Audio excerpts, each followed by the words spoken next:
सलाम, नमस्ते, सत श्री अकाल। मैं हूं रजा और आप देख रहे हैं रजाग्राफी अनस्क्रिप्टेड की national prime time report. Hindustan में जो कुछ चल रहा है आपको अच्छे तरीके से पता है, लेकिन दोस्तों अब खुलकर गोदी मीडिया अपना एजेंडा दिखा रहा है। आज जितने भी गोदी मीडिया के एंकर और एंकराइन हैं जो खासकर मोदी भक्त हैं, उनका घिनौना चेहरा दुनिया के सामने खुलकर आ गया है। मुसलमानों से उनके दिल में कितनी नफरत थी, अब ये बिना फिल्टर के सामने आ चुकी है। आप जितने भी एंकर एंकराइन देख रहे हैं फिलहाल, जो इतना जोर से चीख चीख कर मुसलमानों को, सारे मुसलमान को आतंकी बताने में बिजी हैं, इतना चीख रहे हैं कि उनकी गर्दन की नसें फूल जाती हैं। मुसलमान को आतंकी बताते बताते चीख चीख के इनका गला बैठने लगता है।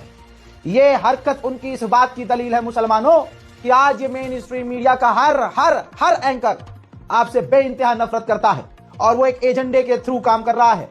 वो एजेंडा अब खुलकर सामने आ गया है कि पूरे इस्लाम को आतंकी बताओ, पूरे मजहब को, एक मजहब को ही आतंकवादी बता दो। हजरात, अब अंजना ओम मोदी अचानक से, कहिए या तो गलती से खुल के उसके मुंह से निकल गया या अब वो खुलकर सामने आ गई है। उसका एक वीडियो सामने आया है जिसमें वो कह रही है सारे मुसलमानों को गिद्ध, क्योंकि मुसलमान कह रहे हैं, हर मुसलमान कह रहा है कि आतंकवाद का कोई मजहब नहीं होता। और फिर दोस्तों इसमें अभी तक मामले में दिल्ली ब्लास्ट में एक तरफा ये मुस्लिम नाम उजागर कर रहे थे।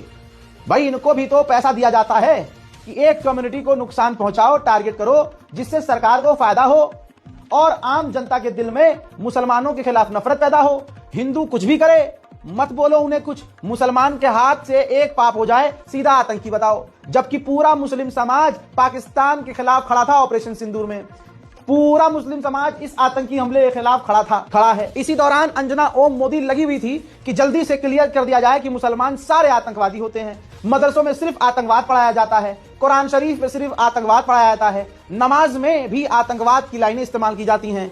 अंजना ओम मोदी इस काम में, और अंजना ओम मोदी के साथ साथ जितने भी गोदी मीडिया के एंकर हैं, उनका एजेंडा ये शुरू से चल रहा था। ये दिल्ली का जो धमाका हुआ, इस धमाके ने उन्हें खुला मौका दिया।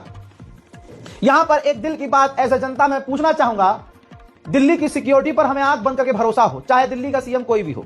जब दिल्ली पुलिस, हमारी सीआईएसएफ, बीएसएफ, सिक्योरिटी सब सेंट्रल गवर्नमेंट के हाथ में है, और उसी दिल्ली के अंदर इस धमाके से पहले बता रहा हूं, दिल्ली की सिक्योरिटी हल्का समझ रहे हो तो बेवकूफ हो आप। दिल्ली में अगर कनॉट प्लेस में आपने 3 बार सर्कल पे गाड़ी घुमा दी, इनर सर्कल में या आउटर सर्कल पर, तो जिप्सी पीछे पड़ जाती है, ड्रोन उड़ा दिए जाते हैं पीछे पीछे। ये दिल्ली का हर व्यक्ति आपको बता देगा। वहीं चेक पॉइंट इतने हैं कि दिमाग का चूरन हो जाए। और पुलिस जब किसी गाड़ी को ऐसे ही रोक लेती है चेकिंग में, तो कार के अंदर के जो मैट होते हैं ना, वो भी पुलिस वाले हटा के देखते हैं कि कुछ है तो नहीं। सबसे पहले डिग्गी खुलवाई जाती है। अगर आपके डिग्गी में सीएनजी है, सीएनजी का नीचे हाथ डालकर देखा जाता है कुछ है तो नहीं। अगर आपकी गाड़ी कोई लग्जरी है, लग्जरी गाड़ी को, इस बात का मैं खुद गवाह हूं, मेरी गाड़ी की तलाशी ऐसे ली गई थी जब मैं दिल्ली में था, ऐसे ओबी स्पोर्ट्स कार ऐसे ली गई थी कि मानो पता नहीं क्या, लेकिन पूरा सहयोग था मेरा और दिल को खुशी हो रही थी कि अगर इस तरह की सिक्योरिटी हमारी दिल्ली की है, राजधानी की, तो ये बहुत अच्छा है। ये हमारे लिए भाई, अगर 2 मिनट के लिए मुझे गाड़ी रोककर चेक करवानी पड़ रही है तो यह हमारे मुल्क के लिए कितना जरूरी है। राजधानी दिल्ली में ऐसी सिक्योरिटी होनी चाहिए। अब ये अलग सवाल बनता है कि ये अचानक से क्या हुआ कि भाई आतंकवादी 3 घंटे तक गाड़ी ले जाकर विस्फोटक के साथ खड़ा भी करता है वहां, फिर वो ले जाकर ट्रैफिक में धमाका भी कर देता है, 3 घंटे वो पार्किंग में बैठा भी रहता है, और मतलब कहां से निकलती हुई वो फरीदाबाद से दिल्ली घुसने में चेक पॉइंट बहुत होते हैं। भाई वो घूमता फिरता वहां पहुंचा है, धमाका हुआ है। ये कैसे हो गया है, इतना आसान कैसे हो गया जिस दिल्ली में इतनी खतरनाक सिक्योरिटी होती है। आगे बोलूंगा तो विवाद हो जाएगा, कुछ लोगों को पिछवाड़े में आग लगेगी और जवाब उनसे बनेगा नहीं। लेकिन जब ये क्लियर होने लगा कि हाँ ये कश्मीर से लिंक है, कश्मीरी कुछ नौजवान हैं, उनका ये काम है, जो पढ़े लिखे हैं, उनकी मानसिकता कोई नई नहीं है, आईएसआईएस दाइश आतंकी संगठनों जैसी है। हजरात, ऐसे बहुत लोग पहले भी गिरफ्तार हुए हैं जो काफी पढ़े लिखे रहे हैं, लेकिन आतंकी उन्होंने काम किए हैं। इस्लाम के नाम पर ब्रेन वॉश करके उनसे करवाया गया है, दीन के नाम पर यह काम करवाया गया है। अब यह बात क्लियर हो गई कि हाँ फलाना फलाना आदमी गिरफ्तार हुआ है और उनको जेल में भेजा गया है, और भाई ये आतंकी हमला इस व्यक्ति के द्वारा वर्गला के करवाया गया है और अभी जांच चल रही है। अब जांच के दौरान कोई टिप्पणी साबित नहीं होती। हम ये नहीं कह रहे कि हमला नहीं हुआ या हमला करने वाला मुसलमान नामी नहीं था, लेकिन कोड कानून कहता है एक्यूज होता है, आप क्लियर कट नहीं बोल सकते। लेकिन गोदी मीडिया क्या यहां कर रहा था, जैसे ही किसी मुसलमान डॉक्टर को पूछताछ के लिए भी उठाया, उसके खिलाफ नैरेटिव चलाना शुरू कर दिया एक और डॉक्टर हुआ गिरफ्तार, अल फला यूनिवर्सिटी से हुआ इनका कनेक्शन। डॉक्टर जिसने अपने आप को उड़ाया, उसका ये था मित्र, उसका ये था सहयोगी, साथ में पी थी चाय, एक दिन दोनों ने एक एक कप किया था पेशाब, कुछ भी इनके मुंह में आ रहा है। अच्छा, ऐसे 4 से 5 डॉक्टर जिनको एटीएस ने उठाया, 7-7 दिन तक जांच पड़ताल की, लेकिन कुछ नहीं मिला, तो भाई उनको बाइज्जत छोड़ दिया कि हाँ भाई आपका कनेक्शन नहीं है तो जबरदस्ती तो हम नहीं कर सकते। ये भी एटीएस ने अपनी एक ईमानदारी दिखाई कि भाई देखो हम जबरदस्ती ऐसे नहीं कर रहे किसी के साथ भी कि मुसलमान है तो बस उसको। लेकिन गोदी मीडिया जैसे ही उसको उठाया पूछताछ के लिए, गोदी मीडिया ने अगले 1 घंटे के अंदर पूरा शो चलाकर उस मुसलमान डॉक्टर को, व्यक्ति को आतंकवादी साबित कर दिया। अब भले ही 7 दिन में वो छूट गया, लेकिन भाई आतंकवादी गोदी मीडिया ने साबित कर दिया। इस गोदी मीडिया ने ठीक वैसे ही काम किया जितनी ईमानदारी से ऑपरेशन सिंदूर में इन्होंने ये साबित कर दिया था कि हमने पाकिस्तान के कराची पर कब्जा कर लिया। तो ये उतने ही सच्चे हैं भड़वे। हजरात, इतनी चीजें खराब हो गई हैं। अब मेरा मानना ये खराब नहीं हुई है, जो होता है अच्छा होता है।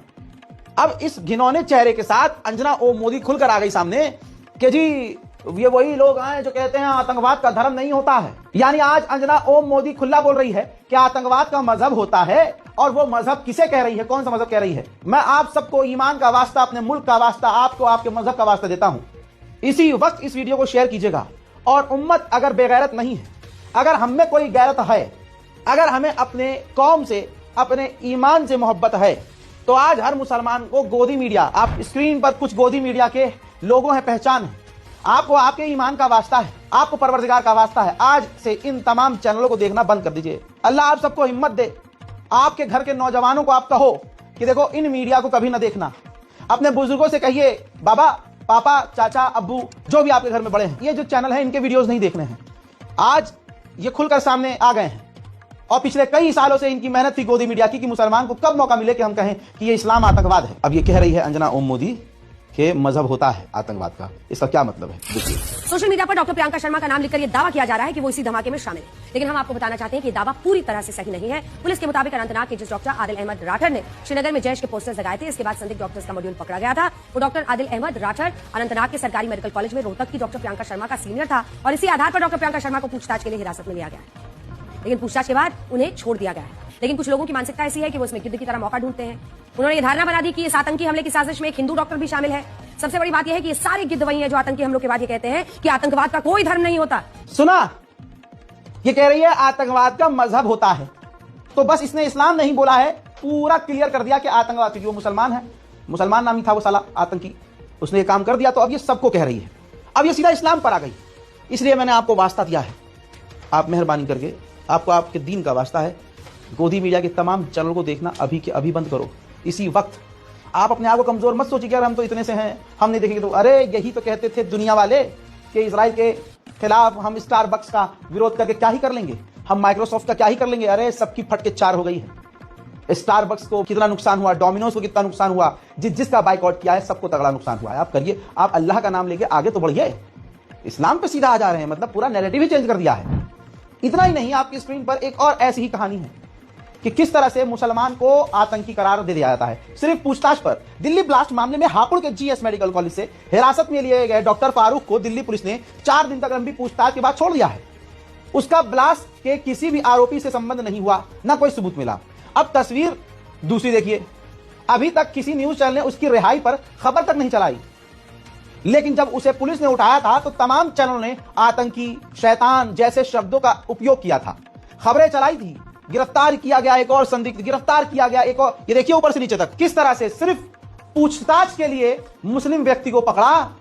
तो गोदी मीडिया ने हिंदुओं को खुश करने के लिए, मोदी योगी अमित शाह को खुश करने के लिए नैरेटिव चला दिया, अरे आतंकवादी पकड़ा गया। और जब रिहा किया गया तो कोई क्लियर नहीं किया गया, कोई सफाई नहीं दी गई, कोई खबर नहीं चलाई कि हाँ भाई वो बेकसूर निकला, पूछताछ में कुछ सामने नहीं आया, वो बेगुनाह था। नहीं, क्योंकि अब बना दिया गया है कि अगर मुसलमान गिरफ्तार हो तो गिरफ्तारी पर ही उसे आतंकवादी कह दो। यह है आज का गोदी मीडिया, आज तक न्यूज, ये तक वो तक, इंडिया टुडे। पूछता है भारत, ये नहीं पूछता है भारत कि तेरी औकात क्या है, ये नहीं पूछता है भारत तू कितना गंदा है, ये नहीं पूछता, बल्कि अब जान चुका है भारत, हर हिंदू भी अच्छे से जानता है कि मुसलमान 1-2 गलत होने से सारे के सारे आतंकवादी नहीं हो सकते। ठीक वैसे ही कि अगर एक हिंदू आतंकी हो, एक हिंदू पाकिस्तान का एजेंट निकल जाए, जो कि हजारों निकल चुके हैं, तो एक के होने से सारे एक जैसे नहीं हो जाते। लेकिन हिंदुओं को यह पता होने के बाद भी उनके दिल में मुसलमानों से इतनी नफरत है कि आज ये चुपचाप दे, क्योंकि अगर ये जेन्युइन हिंदू, अगर मुट्ठी भर जेन्युइन हिंदू खड़े होकर बोल दे कि भाई जो आतंकी है आप उसे बोलो, सबको ना बोलो, तो जो है हक बोलने वाले अगर मुट्ठी भर हिंदू खड़े हो जाए ना, तो इन गोदी मीडिया की औकात ना हो कि वो नफरत फैलाएं। मैं तो नफरत को जवाब दे रहा हूं कि देखो ये चल रहा है। लोग इतने झाटू हैं कि इंटरनेशनल मीडिया पर लोग इतने झाटू हैं कि देश के नेशनल टेलीविजन पर आजकल के एंकर मुसलमानों को सीधा आतंकी कह रहे हैं, और मैं उनको जब ऐसे ही पेल के जवाब देता हूं तो उनको लगता है कि मैं भड़का रहा हूं। अरे मैं भड़का रहा हूं या आप भड़वे हो भाई? तुमको ये चीज समझ में नहीं आ रही कि सामने से मुसलमान कौन को आतंकवादी कह दिया जा रहा है और तुम चुपचाप बैठे हो, लेकिन जब जवाब सामने से आ रहा है तो तुम्हारे पिछवाड़े में लाल मिर्ची घुस रही है? इसका मतलब तुम्हारे अंदर दोगले वाला कीड़ा है।